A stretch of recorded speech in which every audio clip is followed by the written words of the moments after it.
Here's verse 15 of the second chapter of the Gospel of John. This is the account in chapter 2 of Jesus driving the money changers and the sellers of animals out of the temple area. The larger court of the Gentiles is what's being described here. He found in that area those who were selling animals and exchanging money, and now we pick up the very dramatic 15th verse, kai and poiesos participle, aorist participle from poieo, to make, so, and having made, fragalion.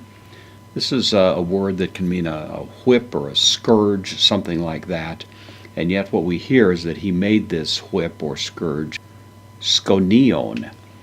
This word means cords, and it actually means rather small cords that you might actually find almost like straw around the floor area of the temple region where he's working. So the point is, he makes a whip, but it's not the kind of thing that would actually deal out any sort of threatening punishment in terms of physical pain, something like that. It's not a scourge such as you might find in a Roman scourge. That sort of thing is not in view here. But it is symbolic. He's holding this whip in his hands, and it has obviously some significant sort of emotional and rather symbolic power in the way that he wields it here. So he made this whip out of these cords, all pantos, and this is the accusative plural, all exebalen he cast out. Ekbalo, to throw out, to kick out is really the English idiom we might use. So he cast out or kicked out, ek to hiaru, out of the temple. Ta, the probata, the sheep. Kai, tus, boas, the bulls.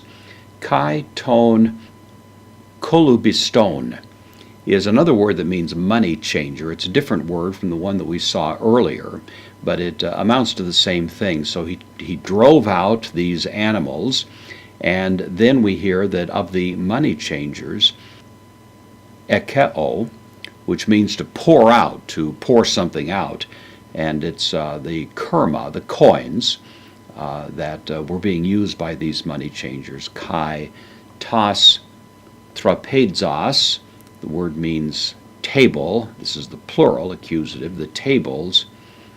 Eneptrepsin, from a word that means to overthrow them. So he overthrew the tables of the money changers. He poured out their coinage onto the floor. He drove out the animals, made quite a fuss there, and obviously he had such a commanding presence that even though he was in a region that was very large, nevertheless he was able to have quite an impact at that moment.